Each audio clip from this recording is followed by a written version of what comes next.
अघोरी की दो चुड़ैल बेटियां। रात के समय अघोरी तंत्र विद्या का चक्र बनाकर मंत्र पढ़ता है। ह्रीं श्रीं ओम नमो भूत प्रेत पिशाच राक्षस अधिकम मारे महामारेश्वर रुद्रावतार ओम फट स्वाहा। और मंत्र पढ़कर अपने सामने बैठी दो औरतों के ऊपर अभिमंत्रित भभूति फेंक देते हैं। जैसे ही औरतों पर भभूति पड़ती है, उनके शरीर से चुड़ैल की आत्मा निकल जाती है और वो बेहोश होकर गिर जाती हैं। जिसके बाद अघोरी उन दोनों औरतों की सास कौशल्या से बोलता है, अब तुम अपनी दोनों बहुओं को यहां से ले जा सकती हो। मैंने उनके शरीर से चुड़ैल की आत्माओं को निकाल दिया है। अब वो दोनों चुड़ैल के चंगुल से मुक्त हैं। बहुत बहुत धन्यवाद बाबा आपका। अगर आप नहीं होते तो वो आत्माएं मेरी बहुओं को अपने साथ अपनी दुनिया में ले जाती। जिसके बाद कौशल्या अपनी दोनों बहुओं को वहां से लेकर चली जाती है।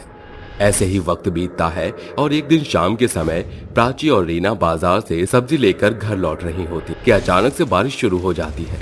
तभी वो दोनों एक पीपल के पेड़ के नीचे रुक जाती हैं, जिस पेड़ के ऊपर दो चुड़ैल बैठी होती हैं। तभी चुड़ैल बोलती है, हमें हमारा नया घर यानी कि नया शरीर मिल गया।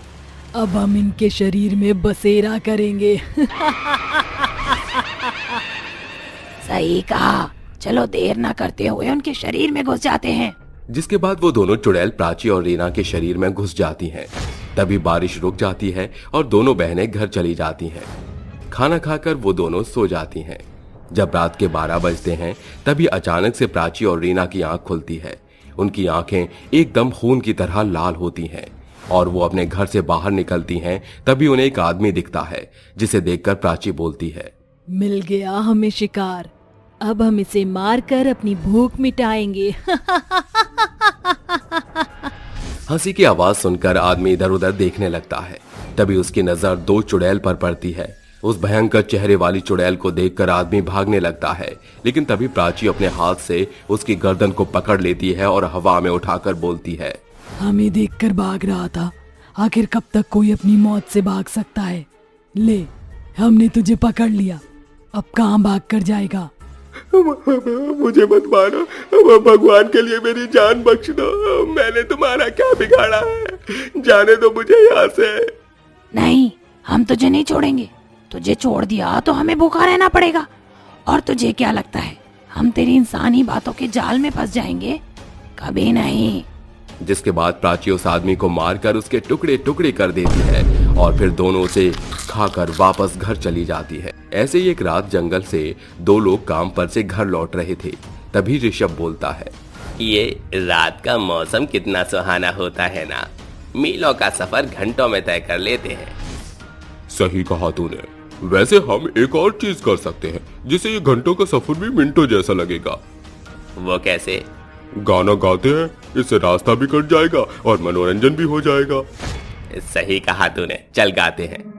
ये रात भीगी भीगी, ये मस्त फिजाएं, उठा धीरे धीरे चांद प्यारा प्यारा।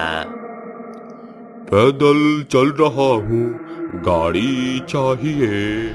जीवन के सफर में सवारी चाहिए।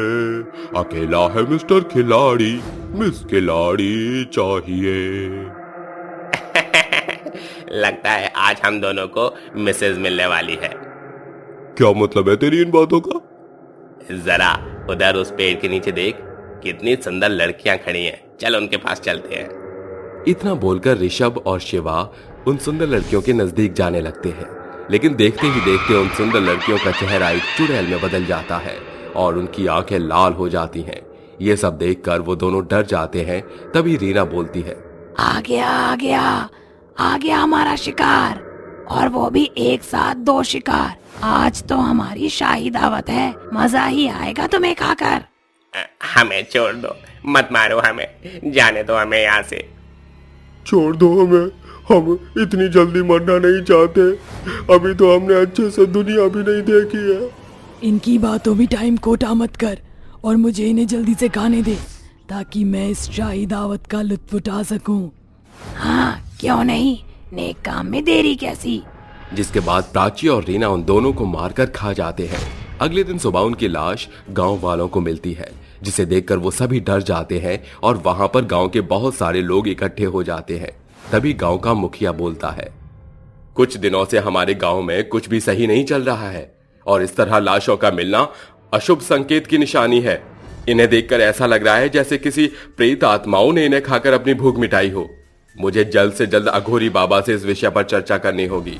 इतना बोलकर मुखिया अघोरी बाबा के घर उनसे मिलने जाता है और उनसे बोलता है, बाबा, अचानक से गांव में लोगों की मौतें हो रही हैं। इससे लोग बहुत ज्यादा डरे हुए हैं और उनका मानना है कि ये किसी आत्मा या चुड़ैल का काम है। अब आप ही इस रहस्य का पता करिए कि कौन लोगों को मारकर खा रहा है। तुम परेशान मत हो, वो जो भी कोई है मेरी शक्तियों से नहीं बचेगा। मैं आज रात ही पता करता हूं कि वो कौन सी आत्मा है। जैसे ही रात होती है, प्राची और रीना फिर से अपने शिकार पर निकल पड़ती है और एक इंसान को पकड़कर उन्हें मारने लगती हैं। तभी उस इंसान की चीख निकलती है और वो चीख अघोरी सुन लेता है और उस आवाज का पीछा करते हुए वो वहां पहुंच जाता है।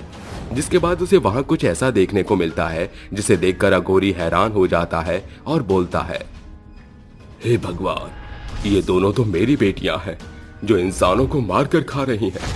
इसका मतलब किसी चुड़ैल ने इनके शरीर के अंदर बसेरा कर लिया है। मुझे जल्द से जल्द अपनी बेटी को चुड़ैल के चंगुल से मुक्त कराना होगा, नहीं तो अनर्थ हो जाएगा।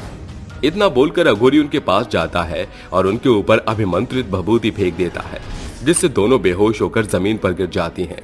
जिसके बाद अघोरी तुरंत से उनके चारों ओर एक गोल चक्र बना देता है ताकि चुड़ैल उस घेरे से बाहर न निकल सके। तभी अघोरी बोलता है, कौन है तू और क्यों तूने लड़कियों के शरीर में बसेरा कर रखा है? जल्दी बता, नहीं तो मैं तुझे इसी वक्त जलाकर भस्म कर दूंगा।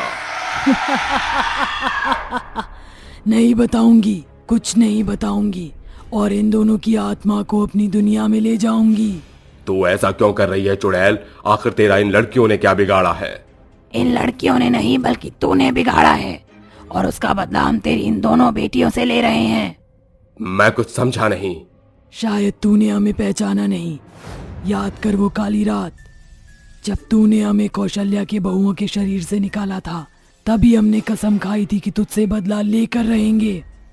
और फिर एक दिन जब हम पीपल के पेड़ पर बैठे हुए थे, तभी तेरी दोनों बेटियां उस पेड़ के नीचे खड़ी थीं और इस चीज का फायदा उठाकर हमने तेरी बेटियों के शरीर में प्रवेश कर लिया। और अब हम तेरी बेटियों की आत्मा को अपने साथ लेकर जाने जा रहे हैं। रोक सकता है तो रोक ले अघोरी। मेरी गलतियों की सजा मेरी बेटियों को मत दो, उन्हें छोड़ दो। मैं तुम्हारे आगे हाथ जोड़ता हूँ और मैं वादा करता हूँ कि मैं आत्माओं को भगाने का काम भी छोड़ दूंगा। अघोरी को रोता हुआ देखकर चुड़ैल को उसके ऊपर तरस आ जाता है और वो दोनों उनकी बेटियों के शरीर को छोड़कर वहां से चली जाती हैं और वादे के मुताबिक अघोरी भी आत्माओं को भगाने का काम छोड़ देता है।